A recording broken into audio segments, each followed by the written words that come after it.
Cuando murió Sila, seguía habiendo dos bandos o facciones en Roma y no había forma de que se pusieran de acuerdo para mantener la paz. Estas dos facciones estaban lideradas por Cátulo y Lépido, los cónsules de aquel año. Cátulo había sido amigo de Sila y tenía el apoyo de Pompeyo, que era un hombre muy inteligente. Pompeyo no era tan cruel como Mario y Sila, pero no era de fiar, pues no siempre decía la verdad ni se preocupaba mucho por cumplir sus promesas. Como los dos cónsules tenían ideas muy diferentes y lideraban partidos enfrentados, no tardaron en pelearse y llegar a la guerra abierta. Cátulo, ayudado por un general tan capaz como Pompeyo, obtuvo la victoria y rechazó a Lépido hasta Cerdeña, donde murió. Aunque la guerra civil en Roma estaba detenida, aún no había paz, pues seguía en marcha en el extranjero. Sertorio, uno de los amigos de Mario, se había refugiado en Hispania al regreso de Sila. Allí obtuvo el respeto y afecto de los hispanos, que incluso le confiaron a sus hijos al pedirle que los educara a la manera romana. Los hispanos, que eran un pueblo muy crédulo, pensaron que Sertorio era un favorito de los dioses porque iba siempre seguido a todas partes por una cierva totalmente blanca, un animal considerado consagrado a la diosa Diana. Esta cierva paseaba por el campamento según le placía, y los soldados creían que llevaba mensajes de los dioses, por lo que procuraban no molestarla. Como los hispanos compartían aquella creencia, siempre estaban preparados para hacer lo que fuera que Sertorio les mandara, y cuando llegó un ejército romano a Hispania para conquistarlos, se reunieron en una numerosa hueste. Hispania es un país muy montañoso. Por supuesto, los habitantes estaban familiarizados con todos los caminos y sendas y por tanto tenían una gran ventaja sobre las legiones romanas, que estaban acostumbradas a luchar en llanuras donde podían aprovechar su disciplinada formación de batalla. En lugar de enfrentarse a los romanos en una batalla campal, Sertorio hizo que los hispanos los hostigaran con escaramuzas.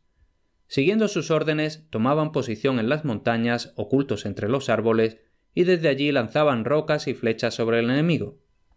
Cuando el general romano vio que su ejército iba siendo mermado y que no tendría ocasión de mostrar sus habilidades en una gran batalla, hizo una proclama ofreciendo una gran suma de dinero a quien matara a Sertorio y le llevara su cabeza a su campamento. Sertorio se indignó al oír aquella proclama y aceptó de buena gana la oferta de Mitrídates para unir sus fuerzas contra los romanos. Pero antes de que el rey del Ponto pudiera ir en su ayuda, Sertorio empezó a sospechar de los hispanos y creyó que estaban a punto de traicionarlo y entregarlo a los romanos. Sin esperar a averiguar si sus sospechas eran ciertas, ordenó aniquilar a los muchachos confiados a su cuidado. Por supuesto, los hispanos se enfurecieron y declararon que Sertorio tenía merecido lo que le ocurrió finalmente. Perpena, uno de sus propios hombres, se lanzó sobre él y lo mató. Sin embargo, mientras tanto, el Senado romano había enviado otro ejército bajo el mando de Pompeyo, y este general había luchado diversas batallas con Sertorio. Perpena trató de liderar a los hispanos y a los romanos que odiaban a Pompeyo, pero, como era un cobarde, perdió la siguiente batalla y fue hecho prisionero. Esperando salvar su vida, Perpena ofreció entregar todos los documentos de Sertorio para que Pompeyo pudiera averiguar los nombres de los romanos en su contra. Afortunadamente, Pompeyo era demasiado honorable como para leer cartas que no estaban destinadas a él. Sí tomó los documentos y los lanzó directamente al fuego sin pararse a mirar el contenido. Entonces ordenó la ejecución del traidor Perpena y, habiendo terminado la guerra en Hispania, regresó a Roma. Fue una suerte que la guerra en Hispania hubiera terminado, pues Pompeyo hacía falta en Roma a causa de la revuelta general de los esclavos en Italia. En Capua, en el sur de Italia, había una famosa escuela de gladiadores. Los gladiadores solían ser prisioneros de guerra a los que los romanos entrenaban para luchar en los anfiteatros para su diversión. Espartaco, un tracio, era el líder de estos hombres, y cuando se escaparon de su cautiverio los condujo al monte Vesubio, donde se les unieron muchos otros gladiadores y esclavos fugitivos. Allí podían defenderse con facilidad, y desde el monte Vesubio hicieron diversas incursiones en las ciudades de los alrededores para buscar provisiones y botín.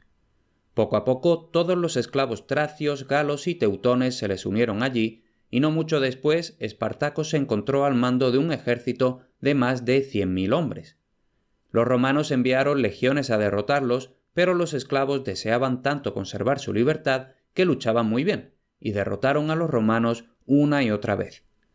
Espartaco, tras comprobar la solvencia de sus hombres, ahora se preparaba para llevarlos por Italia hasta los Alpes, donde proponía que debían separarse e ir cada uno de vuelta a sus tribus nativas. Pero este plan no agradó a los esclavos, pues ansiaban vengarse y obtener un gran botín antes de regresar a casa. Así pues, aunque Espartaco los llevó casi ante los Alpes, lo convencieron para volver a ir de nuevo hacia el sur y dijeron que asediarían Roma. Aterrados por los rebeldes que estaban cada vez más cerca, los romanos pidieron a Craso, uno de los oficiales de Sila, que liderara un gran ejército para frenar el avance de los esclavos. Al mismo tiempo, enviaron a Pompeyo un mensajero para que volviera urgentemente de Hispania. Los ejércitos de Craso y Espartaco se enfrentaron después de que muchos de los esclavos hubieran abandonado a su líder. El tracio debía de presentir que sería derrotado, pues se dice que mató a su caballo justo antes de comenzar la batalla. Cuando uno de sus compañeros le preguntó por qué lo había hecho, respondió: «Si ganamos la batalla, habrá muchos caballos para elegir. Si perdemos, no me hará falta ninguno».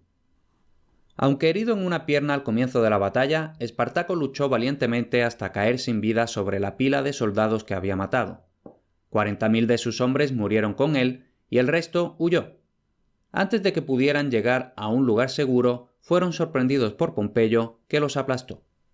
Pompeyo había llegado justo a tiempo para ganar la última batalla y llevarse toda la gloria de la guerra. Estaba muy orgulloso de aquella victoria y escribió una carta bastante jactanciosa al Senado en la que decía: «Craso ha derrotado a los gladiadores en batalla campal, pero yo he terminado la guerra arrancando el mal de raíz». Entonces, para hacer de la victoria un ejemplo para evitar que los esclavos volvieran a rebelarse contra sus amos, los romanos crucificaron a 6.000 rebeldes a lo largo de todo el camino desde Capua a Roma. Como Pompeyo se había llevado todo el mérito de la victoria sobre los esclavos, es fácil suponer que Craso no le tenía en mucha estima. Los dos eran hombres muy ambiciosos, y ambos se esforzaban por ganarse la simpatía de los romanos. Sin embargo, lo hacían de formas diferentes, pues Pompeyo trataba de comprar su afecto por medio de sus victorias, mientras que Craso lo hacía gastando su dinero muy pródigamente. Craso era un hombre muy rico, daba magníficos banquetes, y se dice que había invitado a los romanos a lo largo de 10.000 mesas públicas, todas muy bien provistas. También hacía generosos regalos de grano a todos los pobres y les daba comida para varios meses. A pesar de su generosidad, la gente parecía preferir a Pompeyo, que poco después de derrotar a los esclavos, hizo la guerra a los piratas que infestaban el mar Mediterráneo. El número de piratas había crecido muchísimo, y eran tan osados que atacaban incluso los barcos más grandes.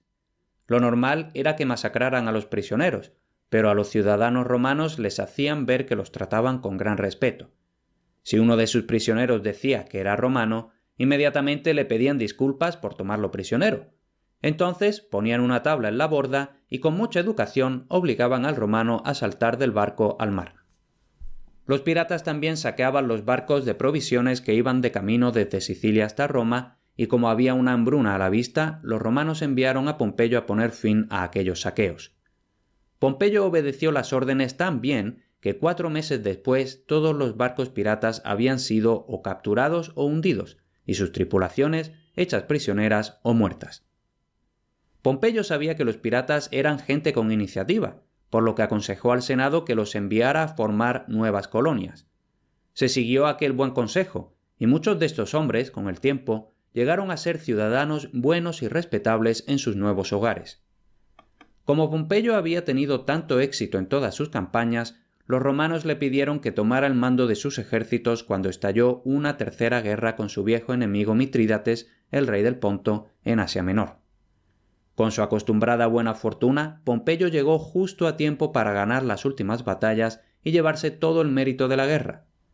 Se dice que obtuvo una gloriosa victoria al aprovecharse de la luz de la luna, pues colocó a sus soldados de forma que sus sombras se alargaban por la arena frente a ellos. Los soldados de Mitrídates, adormilados en medio de la noche, creyeron que unos gigantes los atacaban y huyeron aterrorizados. En cuanto a Mitrídates, prefirió la muerte al cautiverio y se suicidó para evitar que lo llevaran en el triunfo como un trofeo. Luego, Pompeyo subyugó Siria, Fenicia y Judea y entró en Jerusalén. Allí algunos de los judíos se resguardaron en su templo que fue tomado solo tras un asedio de 3 meses. A pesar de sus súplicas, Pompeyo se adentró en el Sancta Sanctorum, el lugar donde incluso el alto sacerdote solo entraba una vez al año, y se dice que por aquel sacrilegio fue castigado con un rápido declive de su poder. Toda la parte occidental de Asia ahora estaba bajo el poder romano, y cuando Pompeyo volvió a Roma llevó consigo enormes riquezas pocas veces vistas antes. Roma llevaba siendo regada de todo tipo de riquezas durante tantos años que ahora parecía que causarían la ruina de la gente de un momento a otro. Los ciudadanos ricos formaron una gran clase de holgazanes que solo buscaban el placer, y pronto se hicieron tan malvados que siempre estaban planeando alguna fechoría. Mientras Pompeyo estaba en el este, unos cuantos jóvenes romanos sin nada mejor que hacer pensaron que les vendría bien asesinar a los cónsules, abolir las leyes, saquear el tesoro público e incendiar la ciudad. Por tanto, idearon una conjuración encabezada por un tal Catilina, un hombre sumamente malvado. La razón por la que Catilina animó a estos holgazanes a tales crímenes era que había gastado todo su dinero y se había endeudado muchísimo, por lo que deseaba encontrar alguna forma de procurarse otra fortuna que dilapidar en sus dislates. Afortunadamente para Roma, la conjuración fue descubierta por el cónsul Cicerón, el más elocuente de los oradores romanos. Reveló la conspiración al Senado, pero Catilina tuvo el atrevimiento de negar todo conocimiento relativo a las acusaciones. Entonces Cicerón prosiguió denunciando al traidor en uno de esos discursos tan famosos y elocuentes que trabajan aún hoy todos los que estudian latín. Sin embargo, Catilina se marchó indignado del Senado y, yéndose de la ciudad, se unió al ejército de rebeldes que lo aguardaba. Pero los conjurados que se quedaron en la ciudad fueron arrestados y sentenciados a muerte por orden de Cicerón y el Senado. Mientras tanto, se había enviado un ejército contra Catilina que acabó derrotado y muerto junto a la gran mayoría de sus soldados. Los romanos le agradecieron tanto a Cicerón que los salvara de la destrucción que le concedieron el honor de llamarlo padre de la patria. Poco después de aquello, Pompeyo estaba celebrando un nuevo triunfo, y ahí se reavivó la vieja rivalidad con Craso. Sin embargo, ya no eran los únicos hombres importantes en Roma, pues Julio César iba acumulando cada vez más poder. Este Julio César fue uno de los hombres más importantes de toda la historia de Roma. Era una persona sumamente inteligente y lo primero que hizo en cuanto tuvo la suficiente influencia fue traer de vuelta a todos los romanos desterrados por Sila. Como César creía en la clemencia, había tratado de persuadir al Senado para que perdonara a los jóvenes conjurados con Catilina, pero en esto fracasó, debido a la elocuencia de Cicerón. César era tan ambicioso como los demás, y por lo visto una vez dijo que preferiría ser el primero en una aldea que el segundo en Roma. Sin embargo, en los comienzos de su carrera entendía perfectamente que debía procurarse amigos, por lo que ofreció sus servicios tanto a Pompeyo como a Craso. Poco a poco, César convenció a sus dos rivales de que sería una insensatez ponerse a pelear, y finalmente los convenció de ser amigos. Cuando los tres hubieron unido fuerzas, sintieron que tenían Roma en la palma de la mano y ya podrían hacer lo que quisieran. Por tanto, formaron lo que se llamó un triunvirato, es decir, un concilio de 3 hombres. Afirmaban que Roma seguía gobernada por el Senado y los cónsules como siempre, pero la realidad era que tenían tanta influencia que el pueblo y el Senado prácticamente hacían lo que los triunviros querían. Para sellar aquella alianza, César dio a su hija Julia en matrimonio a Pompeyo. Entonces, cuando todo estuvo dispuesto según sus deseos, César pidió y obtuvo el gobierno de la Galia durante 5 años. Para librarse de Cicerón, Clodio, un amigo del triunvirato, revivió una antigua ley por la cual cualquier persona que hubiera condenado a muerte a un ciudadano romano sin juicio pasaba a ser un criminal. Clodio dijo que Cicerón no había solo causado la muerte de jóvenes romanos en la conspiración de Catilina, sino que incluso había estado presente durante su ejecución. Cicerón no pudo evitar la ley, por lo que tuvo que marcharse y se quedó lejos de Roma los siguientes 16 meses. Aquello fue duro para él, y se estuvo quejando tanto que finalmente le permitieron volver. La gente, que lo amaba por su elocuencia, lo recibió con muchas muestras de júbilo.